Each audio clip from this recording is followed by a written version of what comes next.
to Post Wrestling with your host. Am I a host? I'm just a fucking commentary guy. I don't know. I'm Drummer John. Fucking, we got Wes in the house. We got one half of the brothers of the discussion here. Will. Grayson's out on fucking assignment this week. I think he went to Japan this week. So he's out on assignment. We're going to find out next week how Best of the Super Juniors went. You mean Tag League? No, I meant Best of the Super Juniors. That motherfucker's season 2. Grayson gonna be out for a while. 6 months later. They just finished round 1. Grayson's gonna come back with a long ass beard. I've seen the future. I've seen the Gone a minute. My bad. That's what happens when I start the show with a fucking adrenaline rush. I just come out, I blow my wad. I'm like Pat Patterson looking at Shawn Michaels. Then I take off. There you go. There you go. Well, this is good. I really like this episode. I'm not getting in trouble this week. This is nice. Somebody else. Something tells me you got at least one comment to make about fucking chicken before the episode's over. So, you know. Well, it's funny you mentioned that, and somebody did have a comment about that, and really? I'm still smiling about the results. So, why don't you lead us in that discussion, my brother? Well, if you don't mind, I appreciate it. Let me pontificate. Oh, Cornette. The chickens have come on the roost. It's the greatest thing. Oh, Cornette. Say you're excited like Pat Patterson looking at Shawn Michaels? I was more excited when Bret Hart ripped out Shawn Michaels' hair in that little fist fight they had in Kinko's. God damn! Oh, man. Cornette just couldn't keep his mouth shut. He just had to be himself. Oh, I have to say in a derogatory comment, but I said it back in the 80s, and this website said it was so funny, but now it ain't okay. Cornette, it's 2019. People change, the business changes. It ain't the 80s. I'm sorry the 50-plus crowd is tore up over this and somebody else, but it's a new era, and I knew his mouth would catch up to him. And it's still, all the blame is still on Cornette, but how that got through editing, that still amazes me. Mm-hmm. What if it was somebody behind the scenes that just didn't like Cornette, so they let that one slip through? See, that's good. And I can't remember if I also told you my theory of like a producer, because right now wrestling is trying to get edgier. Mm-hmm. It's a walking on eggshells edgier. Yeah.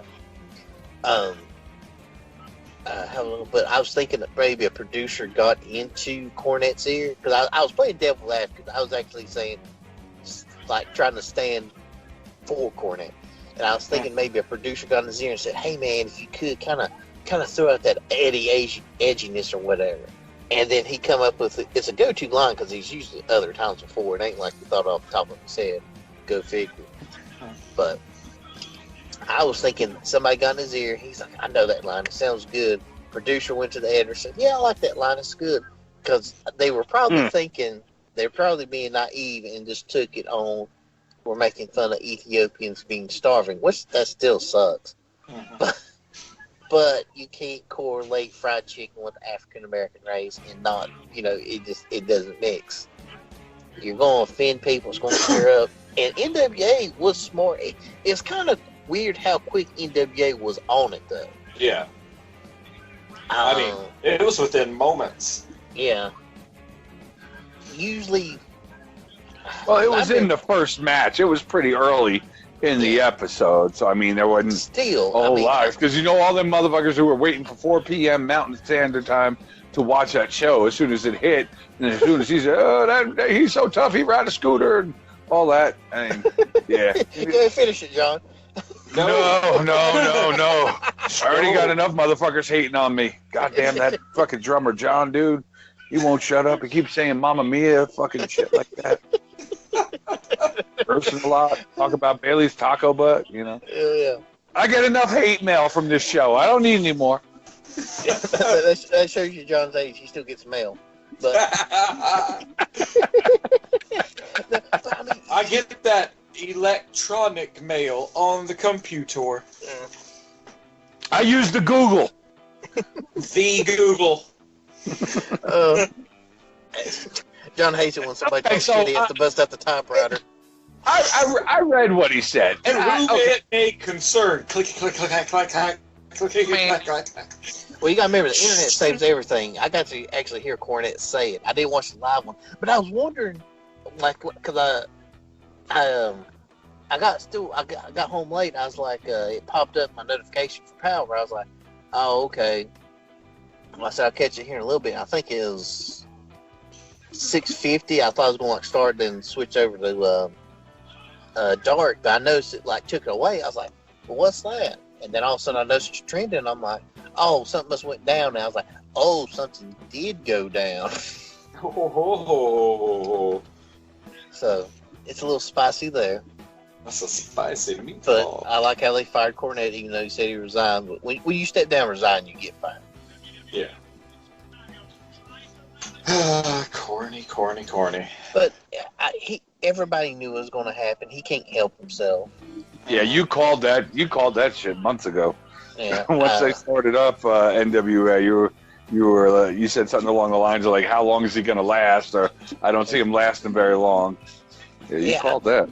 It's just it's just something about him. He can't help it. And one thing about all the shit he spews and all this, and I know it's a work. I know he don't believe it, but it's addicting to him.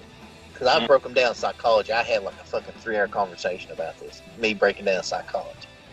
See, Cornette, when AEW first come out, you know, he was actually, I wouldn't say praising, but he actually could enjoy the newness of the product. Mm-hmm. But then once he started talking shit about something, here you get the people from Twitter and everything shit on him back. So he's like, oh, okay, well, let me use my character. And he'll just shit on, and then it's just turned into a whole shit fest. Kind of like with someone we know who loved AEW first starting off, and now he's trying to get over talking shit on it. Unfortunately, nobody gives a shit. But Cornette, his own personality, he's got to be Cornette. Apparently, a rumor that I did hear, if he apologized, he would still been with the company. But I think he was. I think the whole fan deal and everything. I think he was ready to get the hell out. Mm-hmm. He's still in a 1985 mentality. You know, back then they were singing songs about feeding the world and Ethiopia and whatnot. And, you know, it just shows his mindset. You know, he's 35 years in the past still, and it was, you know, back then that shit would have been funny. I know, you know, in 1985, I'd have laughed my ass off at that. I can't believe that motherfucker just said that. You know, but you know, times they are changing. Yeah, and the thing I notice about culture, just me, is just how back in culture, like during that time, anything you could say anything offensive, it was like it'd just go ha ha, just off with a laugh. But anything with profanity, you was looked as, you know, awful. Oh yeah. And now it just seems like they both done 180. It's like you could just say the F-bomb, and it's just like, and okay. I do. Yeah, you do. I mean, it's just like it's nothing. It's like might as well just say the word crayon. But if you say anything offensive, it's just boom, boom, boom, boom. It's just so crazy how those two have just one done a face turn, one done a heel turn. No joke. I say it all the time. I'm an ex-con, ex-army guy from New York. It is my God-given right to drop the F-bomb when and where I want. Hell yeah. Fuck. There you go. You're welcome. Fair play. So Jim Cornette, yeah, man. Happy trails. Adios. I wonder. Well, didn't he get the boot from MLW also? Yeah. So like you ain't seeing him on any kind of wrestling anymore. No, I mean especially now. See, anything in wrestling, he's always been fired from or always failed. WWF, fired. When he did Smoky Mountain, it failed. When he did the shit with Ring of Honor, failed or fired. When he did shit with TNA, fired. There's a reason it happens. He sucks. Okay, yeah, you had a good run. You had people over when you was the manager of the Midnight Express. Congratulations, it's your claim to fame. and you can say, you can talk shit about today's wrestling. Ooh, that's a cool gimmick. Ooh. You're the old man shaking your fist. Yeah, that's what I want to be known as. I give him some props. He blew his knees out in that match with the friggin' Midnight Express and the Legion of Doom. So he's got a special place in my heart for that. Oh. He also, well, that ain't the only thing he's blew. But anyway. Opportunity? Pretty much. Yeah, that's even worse. Oh, man. I'd always come up with the thing. I just thought it's always funny how he's got his little wrestling collection. Look, I got these programs from 1950. Look, I got so cute because he's really like excited about it. It's like shit that I would never even fucking like he's have the at a only yard sale. person that would remember half of those matches to be excited about. Yeah, now look at this program. This is signed. This is because back then they didn't use the terms like booking and who would go over and all this. This is how they would do it, and they do it SOS. Oh man, I don't give a shit. Wrestling totally sucked back then. I would rather watch 30 hours of Velocity than watch one match in 1949. And I can say like wrestling has evolved so much. It's a lot more high octane now, and like even comparatively, like going back and watching some stuff in the 80s, you're like, holy crap, this is really slow, and there's no high spots really outside of like Superfly and a couple other people. But you go back pre-70s, it's all mat wrestling. Yeah, that's all it is. Unless you go like looking into like some of the lucha libre or Japanese stuff, there's still not tons of high spots, but it's all mat wrestling. Yeah. And if I wanted to watch mat wrestling, I'd watch for real mat wrestling. Yeah. Like, as they call it in the pro wrestling world, amateur wrestling, which is the more, air quotes, real wrestling. Yeah. It's just you can't go pro doing that outside of going to the fucking Olympics. Yeah. Or UFC. So I can't be a pro because I lose all my endorsements. And then you see LeBron James and Kobe Bryant come to play basketball. But what about them guys? They bring a lot of money to the sport. Just shut the hell up. That's different. Pay no attention to them. Yeah, that ain't your sport. I think it's funny. Did the Olympics finally get rid of wrestling? No. Wrestling is God, still no. part of the Olympics. That'll always be part of the See, they was Olympics. talking about getting rid of it. I remember Chael Sonnen raised a damn hissy fit. And I was like, the one sport that the created Olympics they're getting out. And I'm like, man, that's a Vince McMahon move. That's pretty slick. Yeah, but now they have competitive fucking hula hooping or some dumb shit like that. I can see Vince. You know what we need to do next? We'll get rid of the ring. Oh God. Well, they kind of already did that with the Falls Count Anywhere type of matches. Oh yeah. The backstage brawls, etc. But let's circle back to NWA for a second. Let's talk about everyone's favorite, most over mystery man. Question mark. Question mark. Man, that crowd is on fire when he comes out. Man. Oh, nice. Man. It's crazy how over he is. I know it's a small crowd. Don't get me wrong, but man, it's just the electricity. It's like, as The Rock said, he just comes out there and everybody knows it's Josephus. I can't say him. Josephus. Yeah, Josephus. Yeah. But man, it's just so over. And then Damien Sandow using the old work that him and the Miz did when he was Miz's stunt double.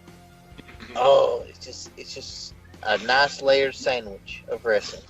Oh yeah, last week was great seeing that tag match, and just like fucking Stevens acting like a giant bitch and letting the question mark do all the heavy lifting.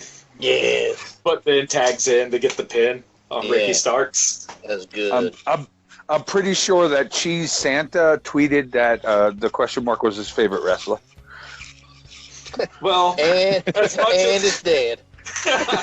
No. Even if Cheese Santa sucks, he's allowed to like the question mark. But it's we'll now, be in the judgmental lane on that one. Yeah, it's now marked for death, though. Yeah.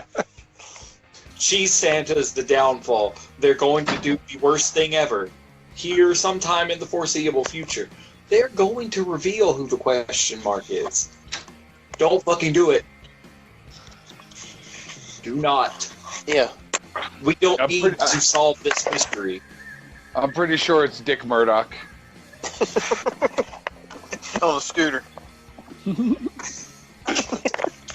Something about a bucket of chicken. I don't know. Yeah. Well, Ray just won the U.S. title. Spoiler. I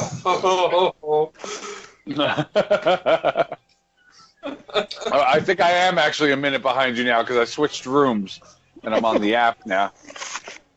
Oh, there's Randy Orton, RKO. So yeah, I'm behind you. This is Ray's consolation prize for taking the ass whooping last night from Brock. We'll go ahead and strap you, buddy. Honestly, Ray should have won against Brock. I think I just saw Chris Brown in the crowd. Oh, here comes Dominic. No, John, you're ahead of me. Oh, boy. That guy's going, Mamma Mia! Oh, okay, so NWO storylines. Let's talk a little storylines. NWA storylines? Or NWA, yeah, that's what I meant. Go back to NWO. Zach, edit that shit out. Wayback Machine. Yeah. Well, we have Grayson is at Bash at the Beach in Daytona Beach, Florida this week in the Wayback Machine. We're going back 23 years. Oh, the thing Weatherman does every night? Okay. Oh, damn! Woo! You just made him a thing, dude. You said his name. Fuck it. Anyway. What's his face? The wild card. Talk shit. But anyway. Wild card. Yeah, Bram. Whatever he's going by nowadays, I can't remember. The guy in the friggin' kilt.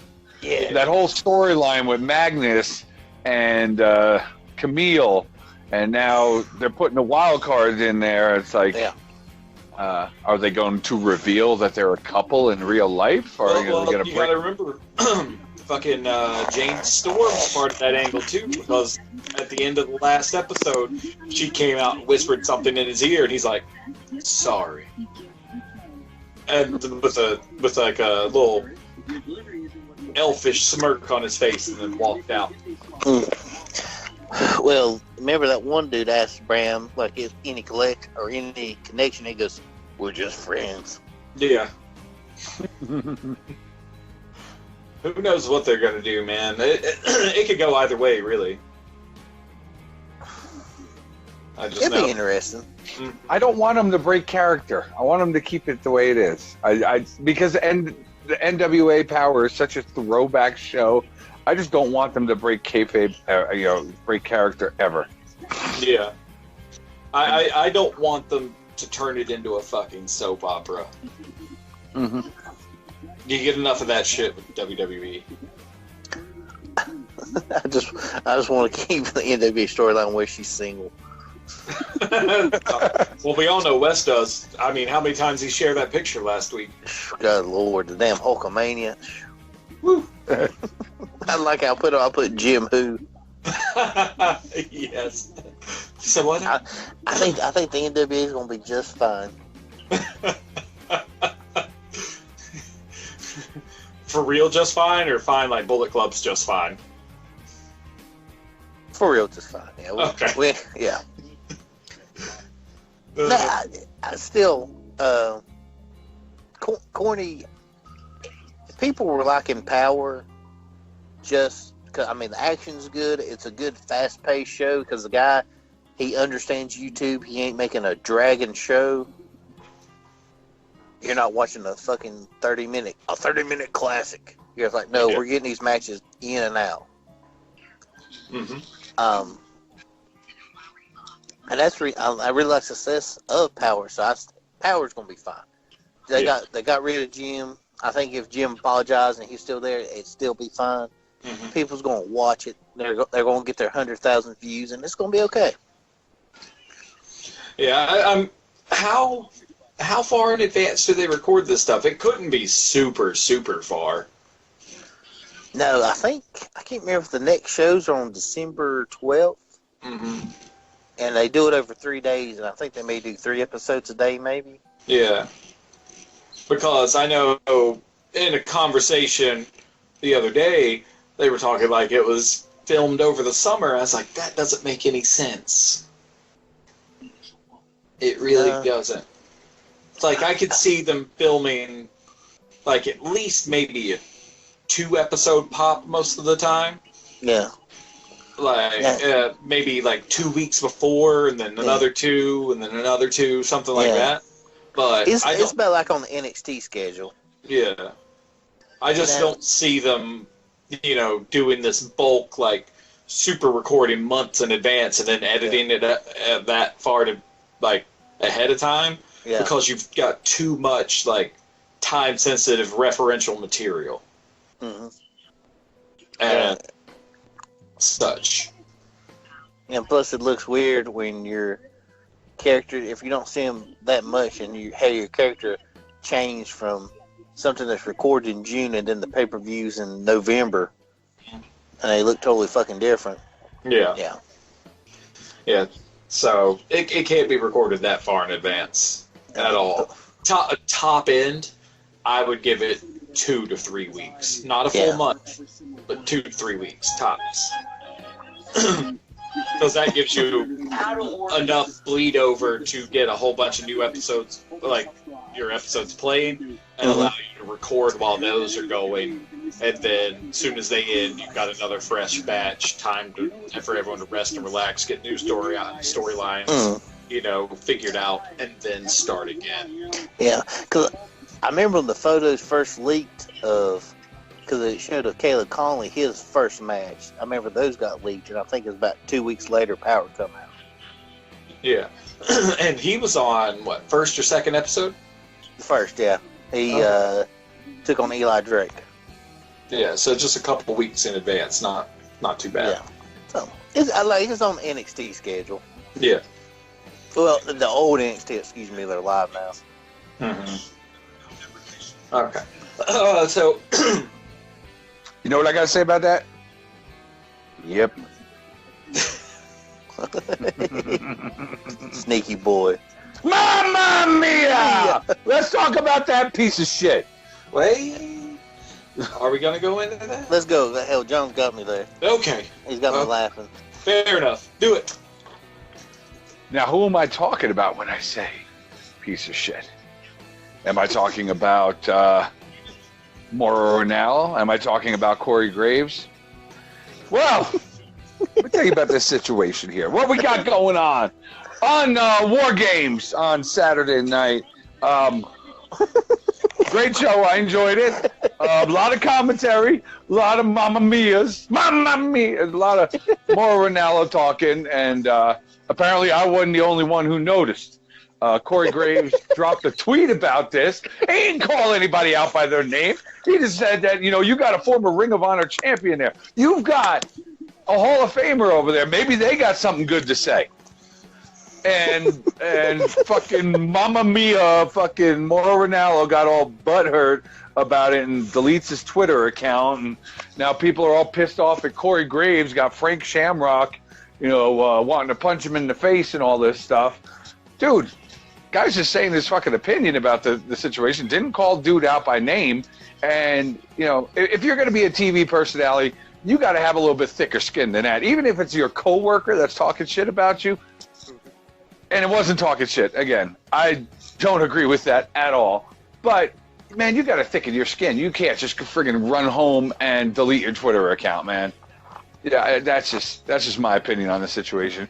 Guys got issues, guys got problems. Whatever it is, but man, you gotta be tougher than that. This is the wrestling business, man. People used to have to blow Pat Patterson to get into this business. And now people are getting butthurt over tweets. Man, this is the epitome of the pussification of America. This is what happens when you're not allowed to beat your kids anymore. Oh, God. Will, this is his WrestleMania moment. Let him go. Okay. Okay. Get that heat, baby. It just pisses me. I mean, I have not been a fan of Mauro now. It has nothing to do with personality or any. I don't like his voice. I never liked his voice. Didn't like it when he was calling matches in Japan. Haven't liked it since he's been over here in WWE, and I've been very vocal about this. I don't like the guy, and this makes me like him even less. You know, all that shit with JBL that happened back in the day. JBL was a locker room leader. Was he a bully? Fucking probably. He's a big-ass Texas dude. They build fucking bullies in Texas. That's the way it is, you know?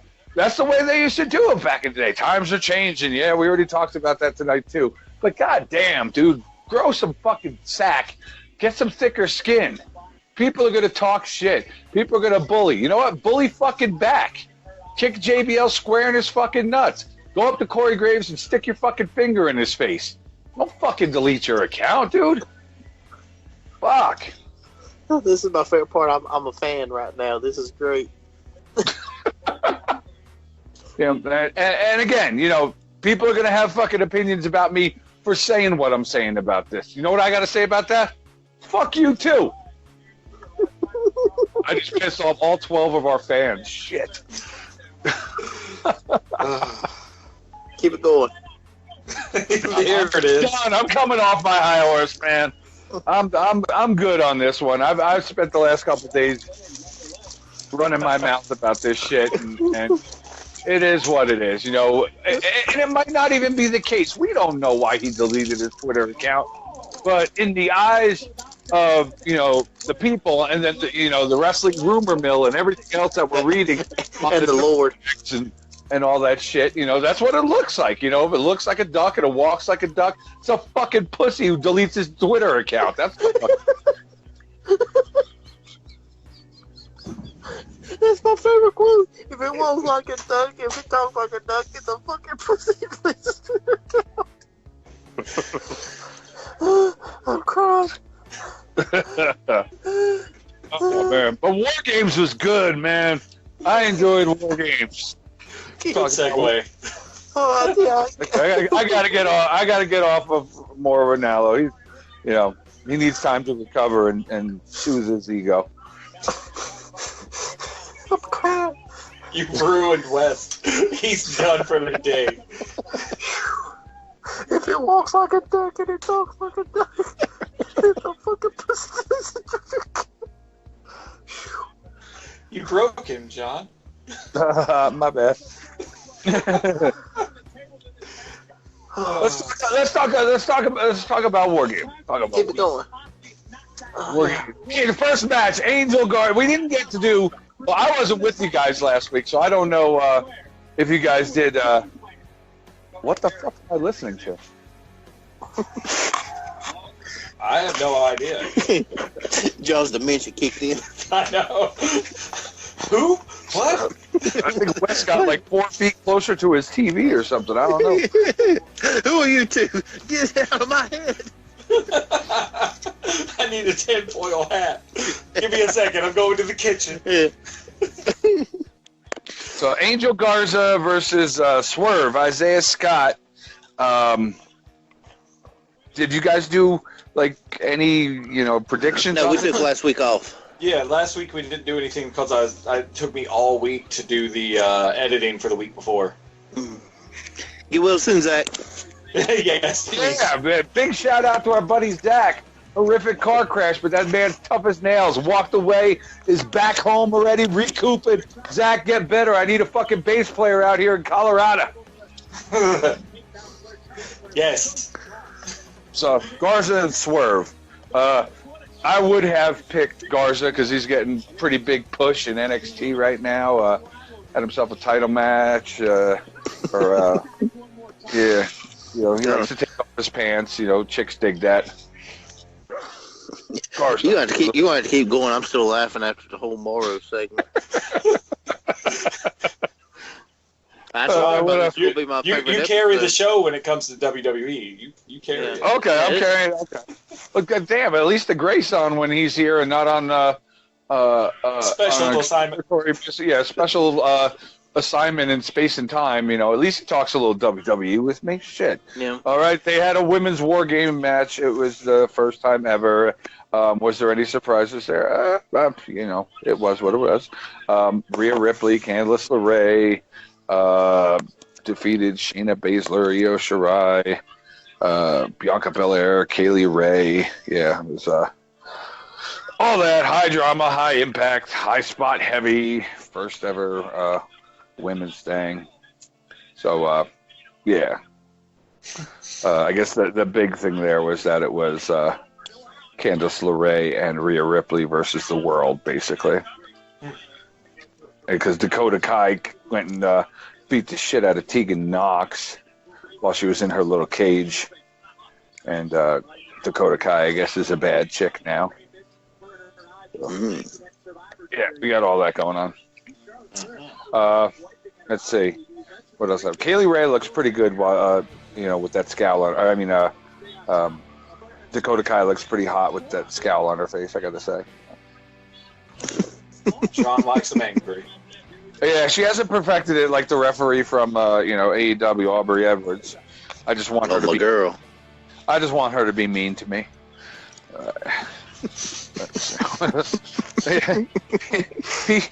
Pete Dunne, Damian Priest, Killian Dane, number one contender. Can you please count me out? Give me a 20 count. Well, yes, that is a foreign object. That's not Michael Nakazawa's baby oil in my trunks. Oh, I'll see you after the show. Oh boy. Go back to Dunny. Dunny versus Priest versus Killian Dane. Pete Dunne took the W and went on to face Adam Cole at Survivor Series the next night. You had a feeling? I had a feeling Dunne would take that triple threat. I did. He's brutal, dude. Watching him wrestle, the way he's like, you know, yanking on people's fingers and shit like that, that shit hurts me. He's the bruiserweight, man. Yeah, he is. Yeah. I do wish he wrestled for a different promotion. I think he could get real rough. But, hey. Him versus Marty? Go ahead. Okay. Fantasy bookings aside. Back to reality. Yes. Fantasy book. Finn Balor and Matt Riddle. This was, you know, Wes's fantasy booking, speaking of. You know, he's been talking about this. This is the second most interesting match that Wes had since Pac versus Hangman. Yeah. So Balor versus Riddle. Tell us about it, Wes. Have I talked about that match? I think he just set you up, man. Who the hell is Finn Balor? Maybe we need to go old school. Prince Devitt. Oh yeah, my man. My man, yeah. I tried to get rid of some shoes. He said no. He killed somebody with a phone too. I will always love Matt Riddle just for as much. I'm trying. I don't know who talked more shit, me or Matt Riddle about Goldberg, but I think we love each other. He's using his jackhammer and spear now. God, that's awesome. Yeah, Riddle's. I like how Goldberg just tried to act tough to him and he tried to punk Matt Riddle. Matt Riddle's like, "Okay, bro, I ain't your bro." He's like, "Whatever, bro." I was like, "God, that is awesome." I'm like, Matt Riddle will fucking strangle you, Goldberg. Yeah, he would. Real, not for play. Yeah. But Finn Balor took that match, beat Matt Riddle, hit him with the 1916, which he's been doing a lot more lately down in NXT. What was the 1916 again? I know it's a recent, like... It's a DDT. Okay. It's kind of like a high-angle DDT. Okay. Yeah. Okay. Saving them knees. Yeah, true. Because, I mean, you can only do a coup de grace so many times. Yeah, it was weird how, like, his moves switched, because, like, in New Japan, his coup de grace was, like, what I call a signature, and then he would do the 1916 as a finisher. Then when he got to NXT, his 1916 becomes a signature, and his coup de grace is the finisher. Mm-hmm. Yeah. So it might be making a return, because I mean they've been dropping little hints about Prince Devitt and whatnot, and the Prince has returned to NXT and shit like that. So maybe they're trying to get that edge back. Who knows? The last match was the men's War Games match, which was the Undisputed Era versus Ciampa, Keith Lee, Dominic Dijakovic. I can never. He's always going to be Dominic Dijak for me when he was in ROH. It was easier to say. And then their surprise entrant Kevin Owens showed up, and they wound up beating the Undisputed Era, who I think is 1-2 in War Games matches. Or now, did they? Speaking of War Games, did they do the classic multi-ring? Yeah, 2 rings with a steel cage above it. Okay, good. Just wanted to make sure. Yeah, it's been a while. As I'm sure you can imagine, it was a spot fest. Of course. Mm-hmm. Shit after shit after shit. Stuff off the top of the cage. Tommaso Ciampa put Adam Cole through a table off the top of the cage. Yeah, it was entertaining. I enjoyed it. He hit him with it was an air raid crash off the top of the cage through 2 tables, and it was pretty brutal. A War Games match always is. But again, as far as NXT goes and their pay-per-views, it is another great one. It's another great takeover. It's the best thing that WWE's got going on, in my opinion. And they were smart last week for having NXT invade the shit out of everything. It helped in the ratings. They finally beat AEW in the ratings, and it had everything to do with them getting exposure on Mondays and Fridays. Yeah. Well, if you call that a victory, but yeah, a win is a win is a win. That's fine. You had to put all your stars in one basket just to get over, and they still lost on every demo. But hey, the 50+ crew, they really enjoyed it. No, I'm not there yet. I'm 46. Hey, don't worry, Britt Haven. I could hear him from there. He doesn't know what Britt Haven is, man. Yeah. Oh, I got him signed up. Hey, I got him signed up in 4 months, so he will. I'll be like applesauce, asshole. Oh shit. Now, I see. I just don't watch NXT. I used to. I liked it when it was more developmental, and it just seemed like it felt. I liked it when it had the cool effect, like it was kind of like an underground feeling show. Yeah. But I mean, people love it. I'm not going to say, well, NXT sucks because people love it. The reason it is what it is because Vinnie Mac is not putting his hands too far into the pie. He's letting Triple H and Shawn Michaels run the show, and it's Shawn's on it now. Oh yeah. Shawn's been like the lead coach down there for a while now. Oh, and every once in a while they show him. Yeah, when he shows up anytime he shows up on WWE programming, he's wearing an NXT hat. They talk about him with NXT. So I mean, those guys are running it. I think Road Dogg is down there now helping out too. Yeah. X-Pac I think might be helping out. So, and DX is running the show. The Click is now the coach. The Click is the coach. Everyone except Billy Gunn. Time out me, bro. Oh boy. That was so funny about that battle royal. Billy Gunn is the only big man in AEW. They need more big men. I'm like, one, okay, so you just want to be like exactly like your competition, and then you complain that it's only the land of giants. Okay, and 2, I guess you forgot about Wardlow, Jake Hager, and Luchasaurus. Mm-hmm. I got my Luchasaurus shirt in today too. My Jurassic Express. There you go. Nice. I'm happy. Right now I'm wearing a little bit of the bubbly. Hopefully Saturday I get my shit from Hot Topic. Man, I was like, did you order your shit before mine? I ordered mine on Thursday. I thought you ordered yours before mine. Yeah, you did because you told me about it, and then I went on and ordered. I remember you live in Colorado. The shit's coming from California. I have no idea next where door. I live in the Carolinas, baby. It's going from West Coast to East Coast all the time. Yeah. See, now, they used to keep all the Bullet Club shit. It was always in... folks, this is pretty good. The Hot Topic facility, when they'd had the Bullet Club and the wrestling shirts in the Tennessee distribution center because they would have so much of the wrestling traffic.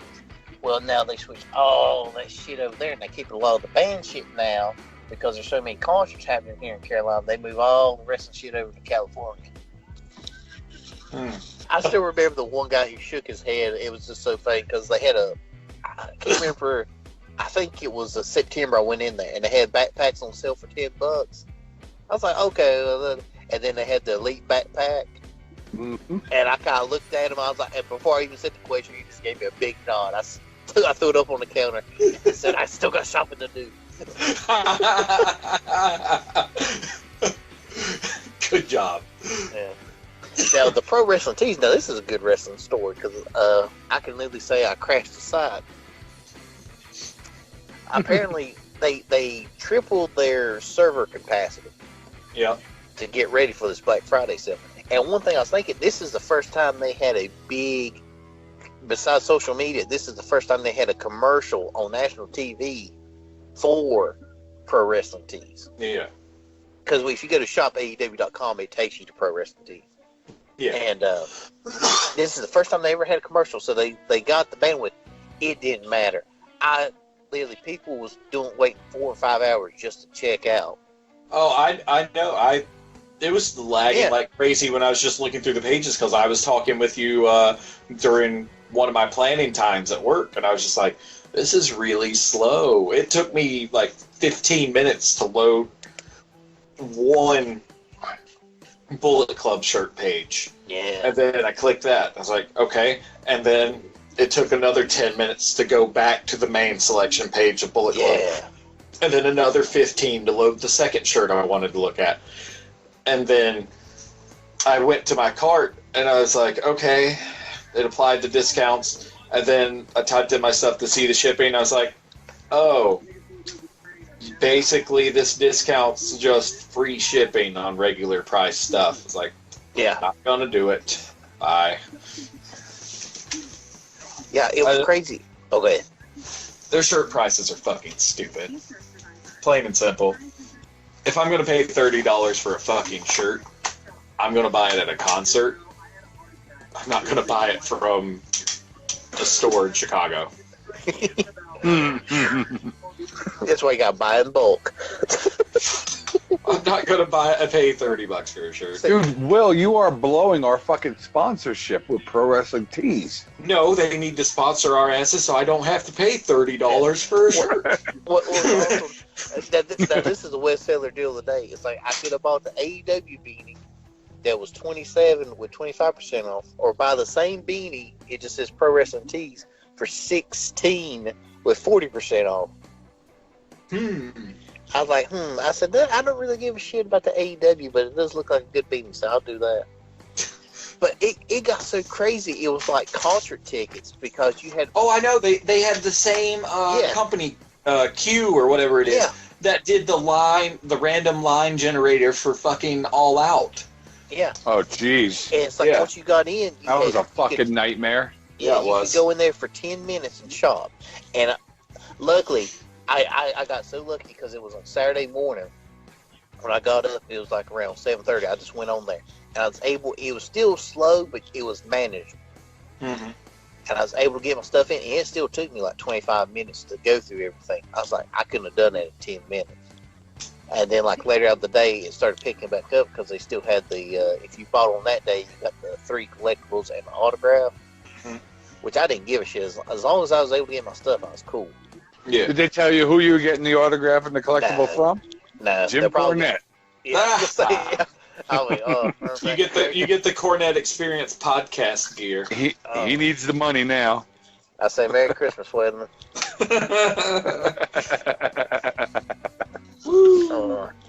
But All right. We're gonna go back to this WWE Survivor Series 2019. Yeah, the main thing I want to talk about Survivor Series is, it's pretty cool if you spend over 150, you got the free shipping. 3 hoodies, 2 shirts, 2 beanies. I got the Bullet Club skull beanie. I got the damn pro wrestling hat. You know how much you have to spend for free shipping at most other places? Like 50. Yeah. When I saw that amount, I was like, you just raised your number because you know you're getting a big ass sale. Yeah. Mm-hmm. Which I had this planned for a whole year, so I knew I was going to spend that much. Yeah. But yeah, like Hot Topic, they used to have the deal you couldn't beat. The Hot Topic was you spend 50 and they had $10 shirts and 50 for the free shipping. Now it's they done it $12 shirts with 60 with free shipping. So 5 times 12 equals 60. They get an extra $10 out of it. Mm-hmm. It's true. Okay. Yeah. Survivor Series. Survivor Oh, y'all want to talk about Survivor Series now? Now let me tell you what happened on WoW this week. Happened on what?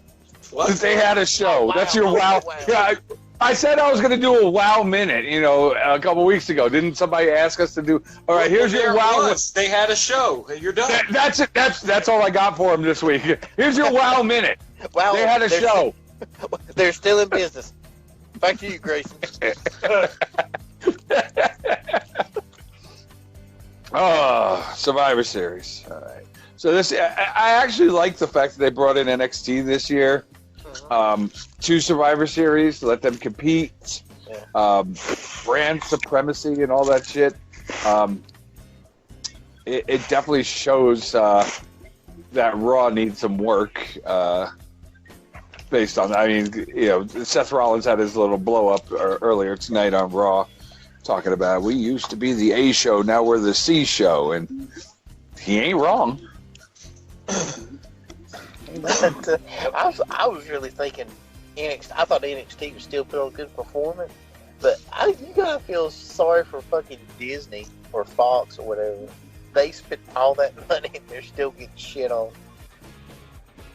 Oh, so it's SmackDown? Yeah. Oh, And it's still making the best ratings. Oh, absolutely. Because Raw is like at 2.2 and then SmackDown's doing about 2.6. Which Fox thought they'd be carrying over 3, about 3.5. I said, sorry, dog. Mm-hmm. It ain't quite there. I think now, go ahead. I got to go on this whole ratings thing, but go ahead. No, go on your ratings things. I was going to talk about the matches. Okay. I think people are watching wrestling totally different now than instead of just sitting down.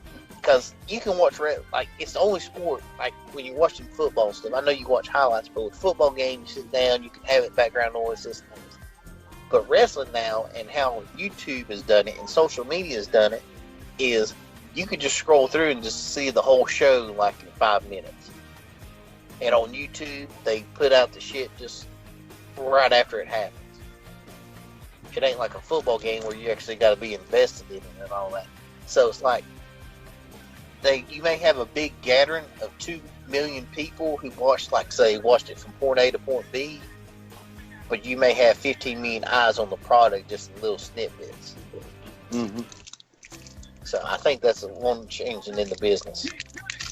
I don't agree with the ratings, like the whole thing about it, because the way that people watch TV is, they watch it on their schedule. People, not as many people watch live TV anymore. People got busy ass lives, myself included. I don't watch NXT when NXT comes on. I watch AEW. Is it because I prefer AEW? No, it's a different product than the WWE that I'm ingesting the rest of the week. So I reserve that time for AEW, but I still watch NXT normally before the night is over. Sometimes at the gym, sometimes during breaks at work or whatever the case may be. But I mean, it's still getting my attention. But where is that in the ratings? It's not in the ratings. So I gives a damn about Nielsen polls and ratings. Fuck all that, you know. People just don't watch TV in a traditional sense anymore, and in my opinion, it's unfair to judge based on that. So, you know, even NXT got more draws this week, but did more people watch NXT this week than watched AEW? I can't say, because we don't know how many people watched it at a different time, other than the allotted time frame. Yeah.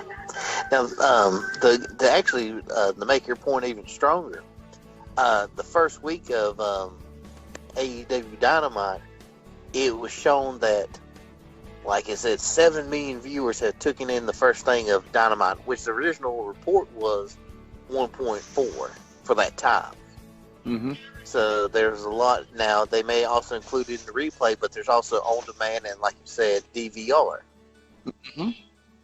So I really think it's just, what can we do right now? Because a lot of people, to me, I can't watch a football game that's recorded. Because if I know there's already the outcome, I just want to know the outcome. But with wrestling, if it's recorded, I can, ignore social media and then watch it. That's what I do with Wrestle Kingdom. Yep. It's hard sometimes, especially if you got to wait a couple days, and how 90% of the people we know that watch wrestling spoil the shit out of everything for us. Yeah. Anybody. They don't fucking think. Yeah. I remember that one time Will got mad at me for Wrestle Kingdom 11. It was Kenny versus Okada. And I showed the picture of where Kenny won the G1, and Will goes, "Spoilers, man." I'm like, "Will, this happened back in September." Spoilers still. I was still pissed. I was. Just because I hadn't seen 11 yet, so I didn't know. I was like, "Will, he's going for the title. He's already got the briefcase." Yeah. So, sometimes, it happens. We'll have them flashback. But, I mean, hell, it's the same thing as us fucking with John last week, so, Yeah, God, that was awesome. What? It was MJF doing it. It was Marty doing it. That shit was, oh man, you had me going a couple times there. I'm like, what the, God damn it. The Uber passenger's in the back, holy, she stuck out her finger on the maze. Like, everything all right back there?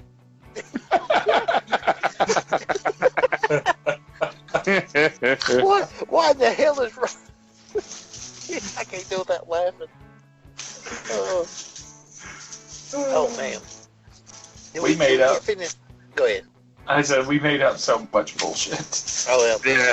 Did we get you had me going on a couple of them, though. A couple of them were believable. I was like, what the? God damn it. Are we done with Survivor Series? No, we haven't even started going through the matches yet. Okay. This is my favorite episode. Fuck it. Pre-card, pre-show, kickoff show, whatever you want to call it. You had a tag team battle royal with the Forgotten Sons, Lucha House Party, Ryder and Hawkins, Imperium, Heavy Machinery, Breezango, Revival, the OC, the Street Profits, and Ziggler and Rude, who wound up winning the damn thing. That's too much. Wait, they had a match. When you said Forgotten Sons and Lucha Party, I really thought you was talking about the Lucha Party being forgotten.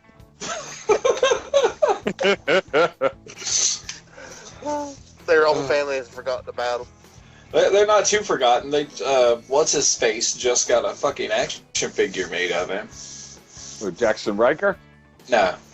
Okay. I'm running off a Wes's joke about Lucha House Party being forgotten. Oh! Grand Metalik or what's his name? Knock off Tiger Mask. Yeah. That's Lindsay Dorado. Yeah. I want about 1,000 of those figures so I could just make 1,000,001 Tiger Mask customs. That's all. That's all I'm going to say about it. Other than that, I could give two shits about anything that just happened in that match. Mm-hmm. So I've said my part. From a marketing standpoint, hell yeah, action figures. From another part, okay, there's a bunch of tag teams. They had a match, and the team that shouldn't have won. Check. WWE. All right. Yeah. All right.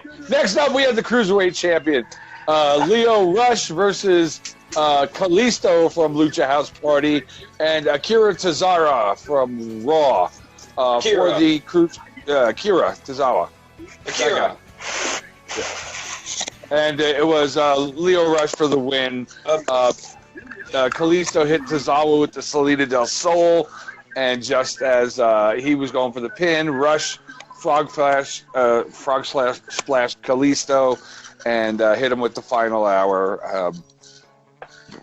And yeah, stole the pin basically. I tell you what, I'm enjoying Lio Rush down in NXT. I'm enjoying him with the Cruiserweight Championship. He's still got that piece of shit talking mouth Bobby Lashley guy going on, but they're actually letting him wrestle, and he's an entertaining wrestler, man. He's that boy moves, man. Yeah, I mean he was good on the indie circuit. It was like, of course it's WWE. It's like, well, we don't have a space for you. How you like managing? Well, I think that whole managing thing had more to do because he was getting in trouble back in NXT, and the locker room was giving him shit. He had a bunch of stuff going on, and then when he was in Raw, he had more shit going on with bringing his wife and people around backstage that people didn't like. So then they got rid of him there, and now he's, regardless of what the issues with the guy is or what's going on, whether it's rumor, speculation, truth, lies, whatever, I enjoy the man as a performer. My fiance hates to hear his mouth, so that's a bonus for me because I enjoy pissing her off. That's how we work. That's how we roll. But I like that they're doing something with him. They put a belt on him. He's ingrained in NXT now, and I dig what he's doing. Yeah. That was good. Yeah, I like that. And now the one and only win that Raw got on the night, because Raw sucked on Sunday, was the Tag Team Champions. The Viking Raiders beat the Undisputed Era and the New Day. Yeah, so that happened. I like how everybody said, well, we're all sucked. Yeah, I know. They got that terrible record of like 17-2. Like, like Survivor Series they won. Mm-hmm. But, yeah, that was the only win. It wound up at the end of the night. NXT had 4 wins. SmackDown had 2. And Raw had 1 in the intergender match, which, again, led to douchebag Seth Rollins coming out. And, it's like everybody's been booing him ever since the match against The Fiend. And it seems like WWE is just embracing that now and is okay with him turning heel. Like, they're already booing him. We might as well do something with it. Yeah. What else we got? I wouldn't mind seeing like an angle of like him like being like this, but he still looks at himself as a good guy. And that would be like even more cringy. Well, that's what he did tonight. Yeah, I'm trying to be honest. I'm this man. The only thing is he shit back on the fans, and that's what kind of like, okay, now it's heel. Mm-hmm. Yeah. Once you turn your back on the people, then you're a bad guy. You're a heel. Yeah. What do we have? We had Women's Survivor Series with all the we had Rhea Ripley and Sasha Banks. And what the hell is this? NXT. I'm trying to read what the hell. Who the hell was in the match? Okay, so it was an actual Women's Survivor Series match with NXT versus SmackDown versus Raw. Rhea Ripley pinned Sasha Banks for the win. NXT had 3 women survive. Rhea Ripley, Candice LeRae, Io Shirai on that. Yeah, it was a match. It is what it is. I don't have much to say about it. I mean, I enjoyed the show, but it's just me talking, and I'm not that good. So. What was also is like after we've done this, like how I'm going to describe Dark, I'm going to make it sound like a fucking pay-per-view.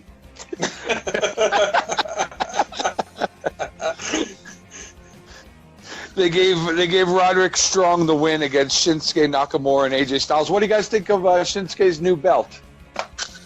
Ooh, we actually, folks at home, the who follow us on Facebook, we actually had a good little convo on one of our posts about the title and everything. Will had a good point, and I had a pretty good point. Like, I like to design. Go. Was you saying something, John? I said, what was your points? Let's discuss. Let's discuss. Jumped on the PowerPoint. Let's bring the rest of the fucking show in on this shit. Stop having these side conversations. Come on in. we got the doors open. Come on in. Like for what it is, I like the belt. To me, it gives it a ROH feel. When I first saw it, and I understand how they did the belt is because now it's got nameplates and they can sell more nameplates, which means more money. I don't know. Cody said he didn't feel like it was that way, but a lot of people thought the reason they changed the belt is because Cody brought back the older belt. Yeah, the white belt. Yeah, and that's the reason they're getting away with it because now it's getting the war's getting heated now. Yeah. It's cool. I guess I'm always cool with change.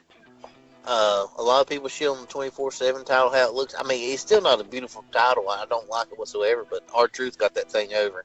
I had no idea. But, yeah, he did. But like at that time, he did. Like now, I don't hear anything about it. I just see him on Twitter doing something funny. I'm like, oh yeah, that's cool. Oh, that belt's still here, shit. Yeah. He's a 20-time champion or some shit like that. Yeah. He'll probably be Raven's record. Oh, Raven, God. Yeah, Raven was like I can't remember if he was like 20-something or 30-time hardcore champion. Oh, yeah. Mm-hmm. For me, it's like, part of me's like, okay, I kind of like it, but at the same time, I'm just like, the Intercontinental didn't need to be changed. Yeah. That belt right there is one of the few that has stayed the same forever. Mm-hmm. And it looked good when it started. Yeah. All they've done in the past really is like just change the color of the leather. Yeah. But the white Intercontinental belt, it always stood out because it had that white belt. Yeah. And that automatically made it stand out to me, and that's all it needed. Now it's just another fucking black leather belt, but with the new edgy, like lots of round design work and like offset with like curved, like sharp corners, like it's a fucking throwing star or something on there. I'm just what? I can hold back from life. It better matches the current belt lineup. Yeah, it does match the current belt lineup. It was the one that felt the most out of place out of all the belts in all the promotions. It was the one belt. It was the last holdover from when WWE was good. Yeah. They've gone whole hog into Garbage City, so they might change their belts. Oh, Will's doing a shoot. I swear, the whole throat started. I've literally having an aneurysm just trying to hold back from laughing. I didn't even think about that till now. And like, it kind of, if you think about like how they do the designs with Shinsuke, it kind of looks like a custom title just for him. Just about, if you think about it. That's what I was thinking when they first bought the belt out. I'm like, okay, it looks good on him. What's it going to look like on somebody else? Because it fits his character. It fits his, persona. Yeah. Kind of like the USA title with John Cena when it first came out. With the flag and all that shit. When he redesigned it. That's looks good on him. Ass belt. Ugh. What's it going to look like on Ford? I hope the U.S. title that that Rey Mysterio now has. I hope they redesign that. To be honest, that's probably my favorite looking belt. I think I like that less than the 24/7. I'm honestly hoping that if they redesign the other belts to go for more of these round designs, I would be okay with it. Because even though I'm not a fan of it, I like it a whole lot more than the main title belts. Mm-hmm. Yeah. Those things look like they were designed by a fucking kindergarten class they gave some damn protractors and like stencils to. It's like, here you go, kids. Design a title belt. I like fucking baseball. I'm going to put home plate right here. And then say, that's some fucking shit right there. But it's, one of them has a blue belt now. So, I mean, that's different. It went from red to blue. Edgy. Yeah, but they still haven't changed the color of the Fiend's fucking lighting for his match. Fucking red. I hate that shit. I didn't like it when they did it with Kane. I didn't like it when they did it with anyone else. I'm not a fan of the red light. God, that would be such a fucking strain. Just not a fan, because they had Daniel Bryan versus the Fiend. Of course, the Fiend won. But they did it under the red light, and I hate it. I hope they do something about it, because I'm not a fan. WWE, you better listen. This is your boy. He's still buying all the shit from you. But listen, John. Let me Wes tell you something. Listen. Shh. They won't.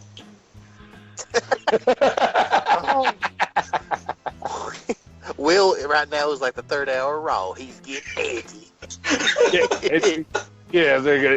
Will's dimming his lights and taking the light out of his logo. I'm dimming the lights because it's time to get these bitches out of the house. Will's on fire.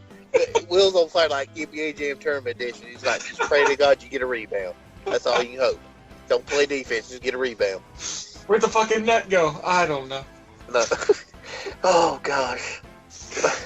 All right, so NXT Championship, Adam Cole beat Pete Dunne. Series. Yeah, we're still on it. There's still more matches. I'm running through them. Adam Cole over fucking Pete Dunne. The Fiend over Daniel Bryan. Do you want to talk about it? No. Okay. Men's Survivor Series elimination match. Roman Reigns defeated Keith Lee at the end of the fucking night. So SmackDown won that one. What else have we got here? We got Lesnar beating the shit out of Rey Mysterio. Dominic came out for the feel-good moment, and they hit a double 619 on Brock Lesnar. I saw that clip. And then they both went in for the pin. They did the double frog splashes. Yeah, there was one point where they were wailing on Brock Lesnar. Ray had the steel pipe. Dominic had the steel chair, and they were working on him. But yeah, Brock Lesnar won. Brock Lesnar, win all the time.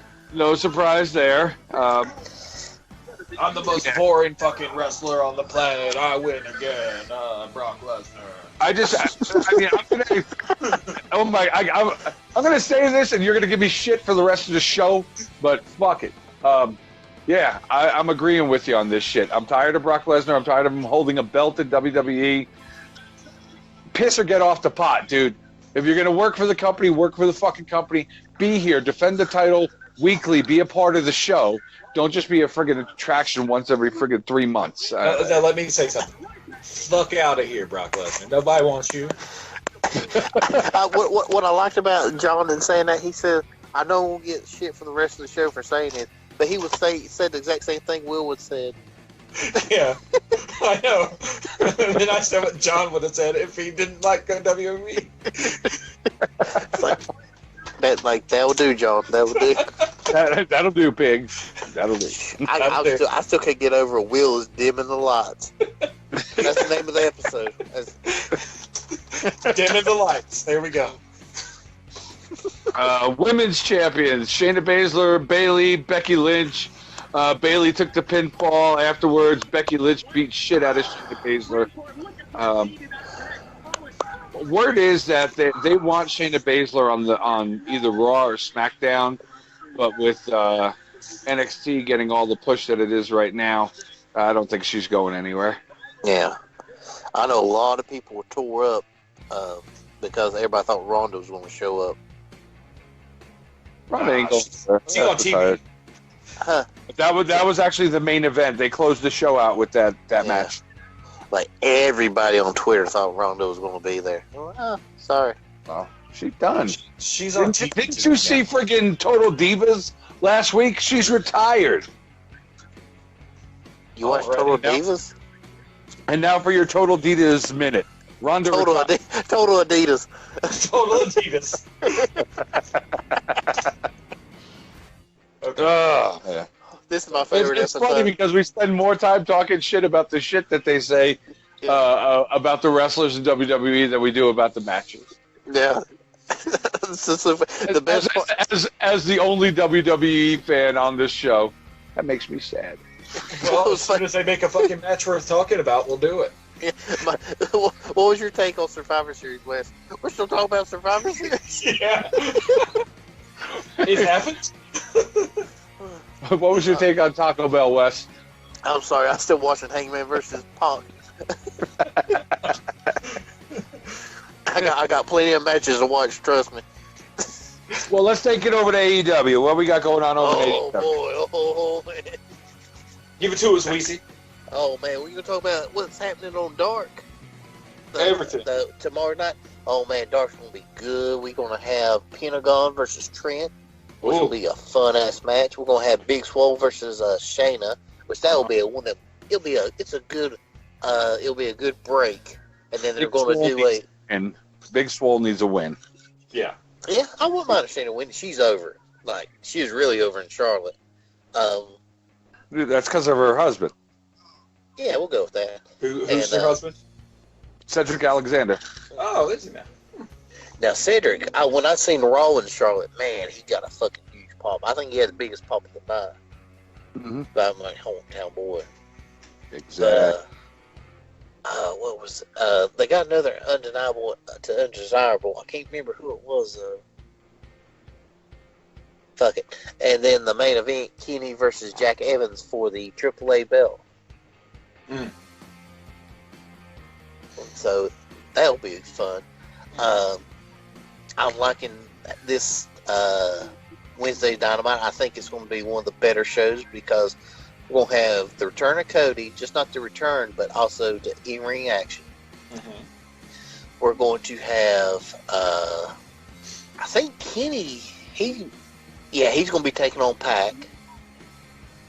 We're going to have the winner of the Dynamite, or the Dynamite Dozen ring, or whatever, the expensive-ass ring between MJF and Heyman, which I think that'll be fun. I like how it's a ring because it's like, hey, it's pretty cool. It's like, it's not a trophy, it's not a belt, but something you can still wear. Yeah. But I wouldn't want to wear a $40,000. Who do you think's winning it? Well, my gut is telling me MGF because Wardlow. But then how can you fuck over MJF and still help someone? Even though Paige has left the Elite, he said he's still cool with them. Mm-hmm. Mm-hmm. So I can see Cody fucking with, doing something fuck with him, and Paige picking up the win. Mm-hmm. Kind of like having the good graces, like, hey, you're welcome back. Yeah. But I want everything points to MJF. Everything's pointing, but I'm not going to be surprised if Hangman wins. Mm-hmm. I'm going MJF. I want Hangman to win myself, but from just thinking about the angles, they're going to be able to work more of an angle putting a ring on MJF than they would with Hangman. Yeah. Well, okay, so answer me this: who's presenting the ring to the winner? Diamond Dallas Page. Is it going to be DDP? Yeah. I'm sorry. I didn't mean I wasn't being sarcastic. Like, yeah, they made an announcement. Okay, because I was going to say, because if it was a Cody thing, man, it has to be MJF. But even with DDP presenting it, MJF, man, because you're going to have a storyline there because they were part of the Nightmare family together. So, I mean, Yep. If I had a magic 8-ball right now, if I had a magic 8-ball in my hand, I shook that sumbitch, it would say signs point to signs point to MJF. Yes. Can we need someone to make John a custom magic 8-ball so he can shake it? And the worst answer will always be, yes, John, WWE still sucks.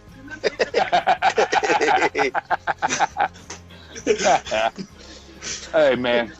It's still real to me. He'll shake it. He'll be like, "Who's going to win tonight? Who's going to win? Adam Cole or insert other NXT wrestler here?" All signs point to Brock. That's not what I asked. He shakes it again. All signs point to Brock. He shakes it again. All signs point to Brock. Motherfucker, he smashes it. He pulls the little ding out. Every fucking one of them say all signs point to Brock. Because that's how WWE books. Man, Will's getting spicy. I like it. And then we're gonna have what's the thing? We're gonna have the Thanksgiving thank you celebration of Chris Jericho. He finally gets his thank you. No one's gonna say thank you. I know, but he said that you're definitely not going to miss it. I'm thinking you know Soul Train's gonna be there. Oh yeah. Soul Train Jones. He had the greatest line. He goes, "I don't know what a goat is because I'm not a farmer, but I know what Chris Jericho is, the greatest of all time." I'm like, oh my god, that line, holy shit! And when he said, he goes, "Chris Jericho's greatness is like the breadsticks at Olive Garden, unlimited." God Almighty, you want? That's the part where I got fucking loud. And then also the main event, Scorpio Sky versus Chris Jericho for the strap. Oh shit! Already? Yeah, because I love how they played the old. Oh yeah, they totally played Jericho. Yeah, what was the old Bugs Bunny deal? Mm-hmm. Like he's like, no. We don't want a title match. Well, you know what? It's a title match. We shook on it. And Scorpio's like, oh gosh, because he said like before that. Oh yeah, we're gonna need at least like a 2-month training camp. No, we're gonna do it next week. I'm like, oh. They played him. In his head, all Wes heard was rabbit season, duck season, exactly. Rabbit season, duck season, duck season, rabbit season. Title shot. No. Title shot. No. Title shot. Scorpio Sky sold it. He's got such a great personality. He sold it so well. Just like, oh no. Jericho, what have you done? What did you get me into, Jericho? Jericho, of course, playing like the dickhead. Just going like, yeah, I got one up on him. And then Hager doing the sorry because Jericho couldn't say I'm sorry. That was so funny.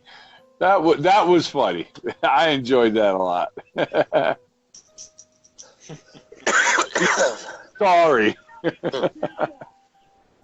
And then they had the big smosh. Scorpio, he gets in his promo, which he says, "I'm going to make you from the champion to the bitch," which is priceless. Oh, yeah. But they had the big smalls, which my boy Nakazawa and Cutler come running down. They got knocked down. And then PNP, all Inner Circle was going crazy. The Jungle Boy and Marco Stunt come down. And then Luchasaurus come in and kind of cleared house. And then you had Luchasaurus and Jake Hager looking at each other. You're like, oh, man. That's going to be a setup. This is a pay-per-view, baby. Match. Oh, yeah. Man. It's finally when Hager's going to get a fucking in-ring debut. Yeah. Now, I know Hager's going to go over all day, but, man, it's going to be fun to watch. Mm-hmm.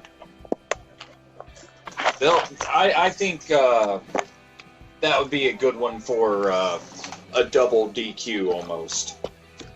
I'd be okay. I say you have Lucha or a time limit draw. Well, I think I know it sounds weird, but I think Lucha gets over more with the loss. Mm-hmm. But I mean, you have Lucha; he'll just go and because, as we know, Hager's a fighter. Yeah. You have Lucha just go out there and just do some crazy kicks, and Hager is going to sell it like there's no day tomorrow. Yeah. But I think Hager still comes out on top, but it's going to be one of those deals. They're going to book it how Lucha comes more out on top with Hager getting the win. Mm-hmm. He may do something like a little cheap. I'm trying to think something like a nut shot, like how they were playing that. Oh, yeah. Hager's going to do something to get a slightly dirty win. Yeah. So that way, both of them get over. Hager gets over as a heel a little bit more, legitimizes him in the ring a bit more. And then Luchasaurus gets set up more as your face hero, and they have a nice little feud. Yeah. Yeah. That sounds a little better. Worst case scenario, we could see another time limit draw, but I mean, it all depends on what sort of angle they want to go. But if they want to play like Inner Circle's just heel city right now, what you said is probably the best route. Yeah. Because I like keeping Hager strong. Yeah. I'm just ready to see how he's going to come to the ring. I'm wondering if he's going to keep with his old school like singlet style from back in the day, or if he's going to go more like a Mox and do the MMA style shorts. He might. I don't know. So my gut's telling me it may be MMA style, but who knows? Yeah. He might do something where he blends them both together. That could be good. So a more like evil style tights. Yeah. Where you got the singlet with the long short bottoms. Yeah. Okay. But all in all, I think that'll just turn out to be good. Being the Elite today come out. It was another great episode. The coolest thing though at the end, Brandon Cutler got put through a table, and Sammy Guevara said, "Hey, we got their camera." So I guess next week instead of being the Elite, it's gonna be being the Inner Circle. Oh shit! Yeah. I love how Santana was like, "Hey man, we're gonna take this to the pawn shop." I'm like, God, that's awesome. I love Santana Ortiz. Oh my God, do I love him. I want the belts on. God almighty. The spot where they had one of the members of Private Party up in that suplex, and they kept tagging in and out and kept like holding them up in the air. Oh yeah. Oh gosh, I marked so hard for that. Oh, it's like that's beautiful. I'm still gonna go. One of my favorite parts was just like 2 weeks ago now, where they were rumbling in backstage, and they threw one of the Bucks through the bathroom door, and there was Orange Cassidy. Orange Cassidy. Yeah. Yes. And then they're just like, they just slowly closed the door and backed out. They got the Santino Ortiz. They got the perfect amount of comedy. Mm-hmm. It's not too much. It's not just right. And they got the damn loaded sock. God, that's fucking awesome. Oh, they've got a fucking loaded sock? Yeah, that was they beat the hell out of Matt with it. Matt and Nick, they was working on his knee, and then they tried to use it in their match, but that's when Nick come down and got it. Apparently, Seth Rollins just cursed off and KO'd to hell. AOP just beat the hell out of KO, and they were looking to beat the hell out of Seth, and they just said, "Nah, we're gonna walk out." Oh boy. Yeah.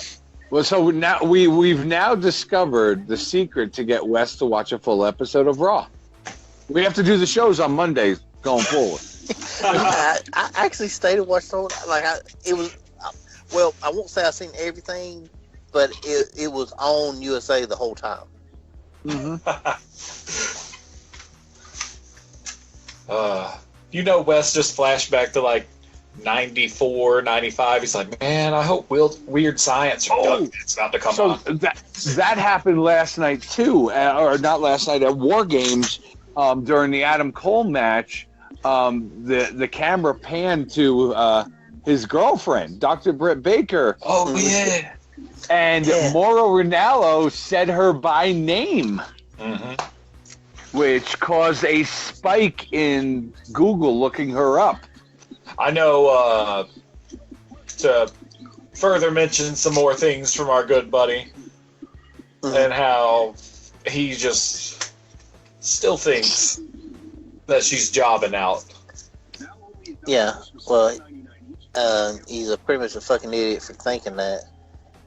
So she's 6-3. She's ranked number 2 now because Hiramu, she took the first place. Well, she's on fire as well. People like her as well. Mm-hmm. And also, Britt, even though she don't got the belt, she had a whole Dynamite segment. Just pretty much they went to Pittsburgh because of her. Mm-hmm. And had like the whole thing over. She's still got one of the best records. She's only been pinned twice. Mm-hmm. Yeah, because she lost to Rio and then she lost to... Yeah. I'm trying to remember the other person's two. I think it was both Japanese wrestlers. Yeah. Because she just lost recently to the chick with the sword. Yeah, Arimu. And she lost to Rio. Yeah. Yep. And she lost the tag match, but I can't remember if she won the one at Fight for the Fallen. No. Yeah, she lost that Fight for the Fallen. Mm-hmm. Because that was one with beat Presley and somebody else. Yeah. I mean, honestly, like, what it is just like most of her wins happen kind of so spread out. Mm-hmm. You don't realize she's won as much as she has. Yeah. And for people who don't watch Dark, and she has matches on Dark where she wins, they don't see that either. Yeah. Mm-hmm. And it's like when I talk about Brie, I'm not shitting on her. She's like not the best chain wrestler, but like when she does her moves, they look really good. Yeah. She wrestles really clean, but she doesn't connect everything too smoothly. Yeah. Like, she can't go from one move to the next in like a quite as fluid a fashion as some people. Yeah. She's got kind of that old school style about her in that regard. Yeah. Kind of like Kenny Omega. Tell John, was you going to chain wrestle with me? John's like, nah, I just drop your ass on some plywood. God, I love that man. Which Moxley, he's got my favorite. I don't do like best wrestler of the years because it's so subjective, but my favorite wrestler for 2019 is Mox. He's up there for sure. Mm-hmm. Let's see. I mean, I had no idea. Darby Allin. That's a good one, yeah. Yeah. He is my favorite wrestler of 2019. If you for those of you, all three of you who listened to us when when I first jumped on board, I was all Mox. Don't get me wrong, I like Mox. I like him a lot. But dude, and then he lost to G1. Yeah, that's some bitch. I lost money on that. He lost 10K. But nah, man, Darby Allin's just been, for me, he's been killing it, man. Oh, God, yeah, Darby. That's one thing I noticed Weatherman, he held back on because he knew I'd say something. Because he's like, because he's saying something about Marcus Stunt, but he goes, hey, Darby Allin, he's a true underdog. I was like, yeah, no. You better. Well, no, he's like legit because he's got a winning record. He is not an underdog at all. And well, you got to remember, if anybody weighs below 200, he ain't a big guy. They're an underdog. If you go with that sort of logic, sure. But if you go with whether they're like their record's super good or really bad, or they're a total dark horse that's outclassed in every facet. In terms of being outclassed, no. If we go with the wrestling finesse angle, probably. Yeah. But if we go with just, since it's like that match with him and Mox, if we go with just sheer toughness, he's not a fucking underdog at all. No, I would say it's probably either 60-40 or 55-45. But I mean, Mox would get things, but then Darby would do something. Oh God, I love that match. But hey, props to Darby Allin. He announced that he is dating Priscilla Kelly. Oh. Yeah. They're married. Oh, they are? I said that like 5 shows ago. Oh. Yeah, she's the chick who did the tampon spot in the bar wrestling. Which is also a no-no topic for some people. Oh, yeah. Oh, no. They got something that's talked around the world. Oh, it's bad. It's like, dude, people are fucking talking about it. It's fucking over. Mm-hmm. You know what's not... You want me to tell you what's not getting over? Doing the same fucking storylines that fucking don't get over. And you're fucking headlock wrestling. It don't get over. I'm sorry. It's not 1955. We're not going to the fucking fair to watch fucking Ferris wheels and watch Belle Gundy versus Alex Tony Richardson. and it went to a 60-minute draw. I'm sorry, that shit don't get over. You know why it got over back then? You know why? Because there was nothing the fuck to do back then. People literally watched paint dry. They ate chips. You know, why people... there's the old scene, you know, they was talking shit about millennials and shit. It's like, you know, 18 years old, I need a safe space and all that. And then, like, 18-year-old, like, going to fight the war. What else the fuck were you going to do? You're either going to do that or go work on a fucking field for 19 hours a day. Now, it's like, no, don't take me. Don't take me. I say, I still got to finish Friends on Netflix. Don't take me. God damn. Don't do it. I don't know whether that argument works or doesn't work. But It's like, goddamn. It's like, I know Hardy's is coming back with the Philly Hardy's is coming back with that Philly cheeseburger. I can't be gone. Fortnite season Hardy's going 3. back to Big Hardy. They even got Craig T. Nelson to come back and pitch. Exactly. I can't be gone for this. I can't be in some fucking Coach desert. is fucking back. Oh my god. Yeah. Oh, that was funny. Now, to segue, speaking of Coach, let's go to New Japan, home of the Coach. But we're not going to talk about Taguchi. We're just going to go to super brief update on Tag League, because you know we got 6 more months of Tag League. But let's run it down real quick. So, Hey, it's all you. right now. In Tag League right now, the bottom of the barrel. Tag team 16th place. Nakanishi and Nagata, who I think we said were going to be garbage last time I talked about it. 15th place, Tanahashi and Hinare. Because, like I said before, if no matter who you are, if you're paired with Hinare, you're probably going to be on the losing end. 14th place, Zack Sabre Jr. and Taichi. They are 2-5. Ouch. Yep. 13th place, Fale and Owens. They are 2-4. 12th place, Goto and Fredericks. Same 2-4. 11th, Shingo and El Terrible.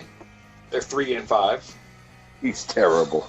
10th place, Makabe and Honma, which I'm surprised they are that high up. Really am.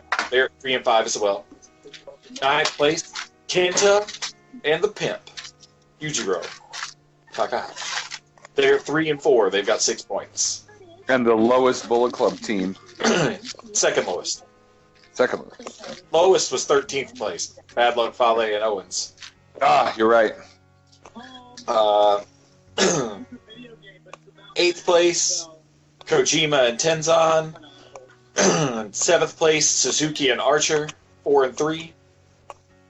6th place, Yano and Cabana, 4-3. Oh. Doesn't that just get you, John? Yeah, right in my cockles. You want Yano on your cockles? Hmm. Boy. You get late. 5th place, the Gorillas. At 4-2, B.o.D. And that is the highest Bullet Club team. In 5th place. So, 4th, Jeff Cobb and Mikey Nichols at 5-3. Surprising there. 3rd place, Ishii and Yoshihashi at 6-1. Number 2, Finlay and Juice, 6-1. And number 1, Evil and Sonata, with no losses, 6-0. 12 points. So somebody's going back to back. Yeah, seems that way. But that's the quick rundown of Tag League, because again, it's the only thing happening, and we've got roughly 6 more months of Tag League before Wrestle Kingdom. Tag League. And that is all as of today, our time. So, other than anything that may have happened today or early tomorrow, this is the most up-to-date listing that I've got. But, all things considered, like to see Bullet Club higher up in the list, but most likely they're going to really push Evil and Sonata. I still think they're going to use it to turn them. I think the tournament's going to end. They're going to lose, and they're going to turn on each other. I could also see that happening. I really could, just because of Sonata's big singles pushes lately. But it's going to be like, fuck you! Oh, god damn. And then Mauro Ranallo's going to jump over there and go, Mamma Mia! We haven't had one of those in a while. You know, the worst part is I was about to say, go ahead, John, say it. And I was thinking of you saying Mamma Mia. I was just like, go ahead, do it. Say Mamma Mia. That was my spot. That was my spot, and I took it. Yeah, you read my mind. All right, fellas, let's wrap this shit up because I got to put my little girl to bed. We got any, to take it out, we got any rumors we want to hit on before we close things off? Yeah, Ring of Honor apparently talking shit about their personnel. Oh, my. In text messages. So there's been a lot of shit going on over there. Joey Mercury dropped all kinds of text messages and stuff that about people's salary over there. They mentioned Kelly Klein, who recently got fired. Well, they're not renewing her contract because she chose to back Joey up when Joey left, Joey Mercury, and all that stuff. So wait, can you say that one more time, John? What am I saying? Can you say it one more time? There was word about Kelly Klein getting fired because she backed up Joey Mercury. Okay. During all that stuff that was going on with Joey Mercury, releasing, people's salaries and talking shit about management over when he was on the way out the door. So, now, Wes, when you had John repeat himself, did you miss it or did he Matrix? No, I just want to make sure I heard that right, what he said. Okay. I was really hoping someone else was Matrixing besides me, but okay. Oh, he did. He did that earlier, talking about when he wanted the bucket chicken. Yeah, I remember. I remember the buzz. I do. So they're not renewing her contract, which is kind of messed up because she's out right now with a concussion. She's injured in a match, and they're opting not to renew her contract when it expires at the end of the year because of all that. And then there were more text messages and screenshots that Joey dropped where basically they were questioning why Ring of Honor is booking big venues and not being able to fill them up. And then he went on to talk shit about Flip Gordon, why he doesn't draw, why he doesn't bring people in and stuff like that. So, it's pretty messed up. If it's true, it's just messed up that they're talking shit about their own talent. Flip can draw, but he needs BT behind him. It's true. The whole thing he did with Marty Scurll when they went to Japan together, Flip and Marty go to Japan, that shit was awesome. I enjoyed Marty the hell to Japan was amazing. It was super over. I totally dug that, and him trying to get into the being the elite and stuff like that. It was good stuff, and now him. I mean, that was one of the bigger storylines of All In. Flip was great.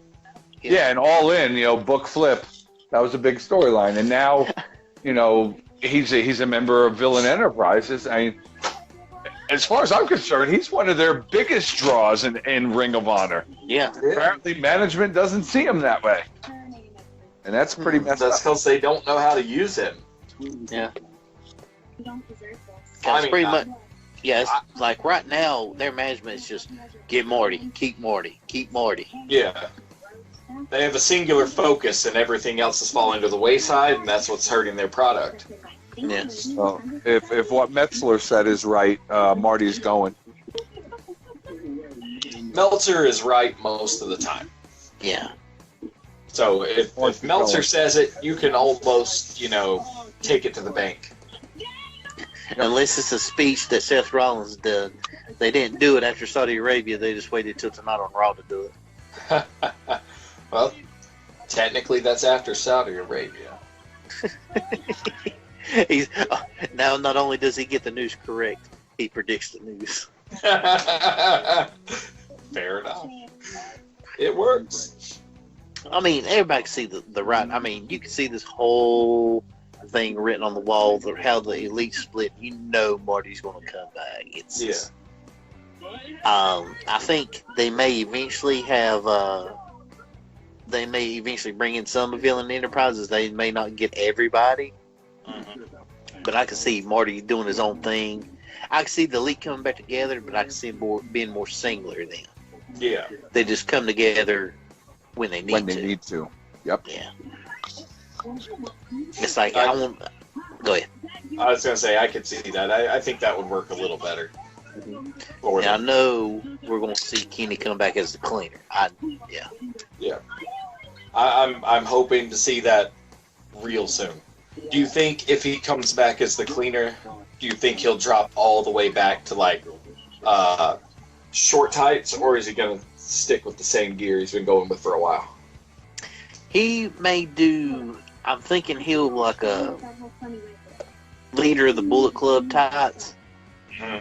Where like I'm thinking he ain't gonna do. Remember his house trunks that he would always wear at the New Japan house shows? Yeah.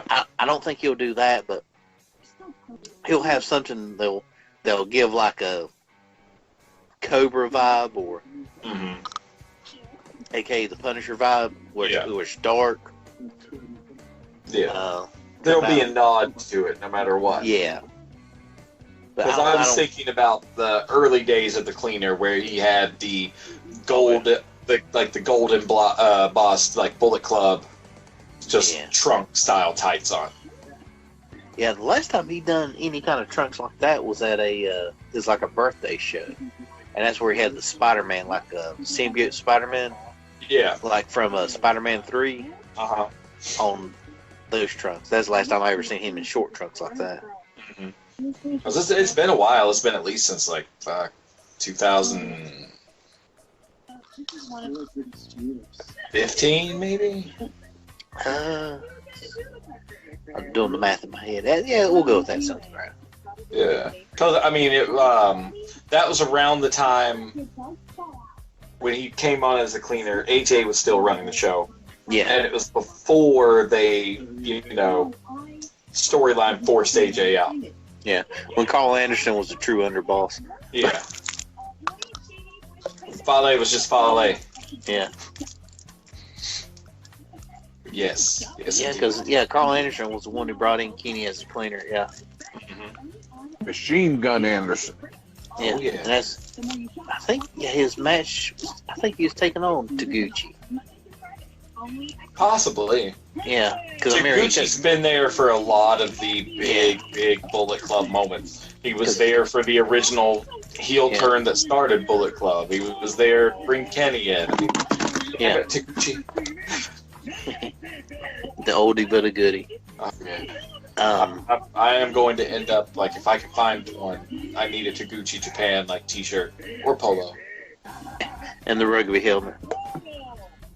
I could take or leave the rugby helmet.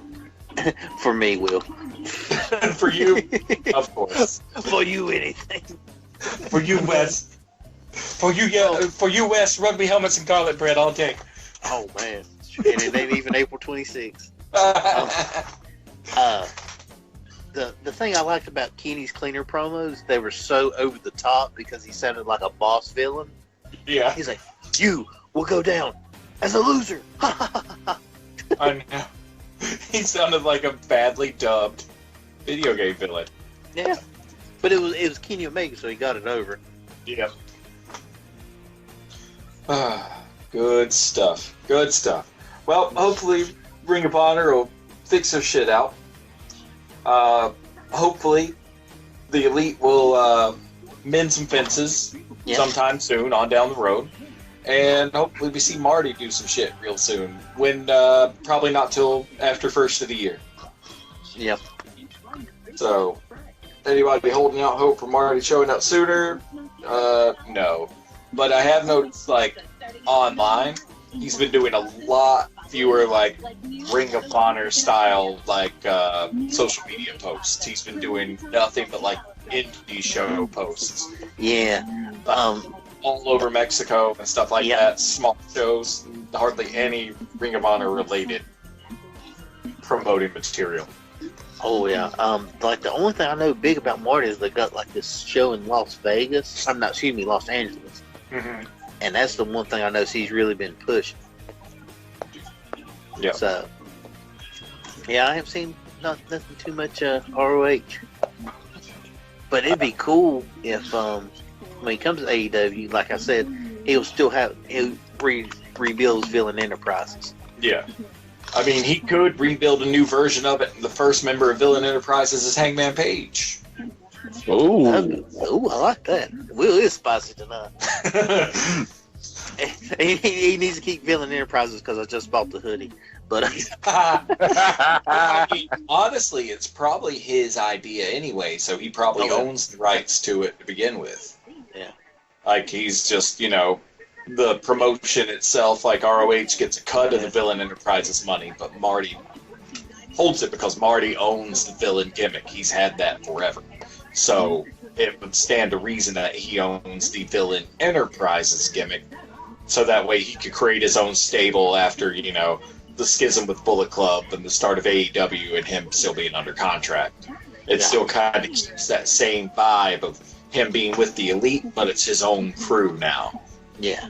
So when he brings that new crew over one day, first he's going to show up solo. What better way to start rebuilding the Enterprise than to get his old buddy from the Elite who just, left in with him, and then that starts a win streak for Page. Yeah, and then they go for the tag belts. Yeah, and then that creates a nice little bit of tension between the Elite and Villain Enterprises, and you see him, butt heads for a little while before, hey, we buddy again.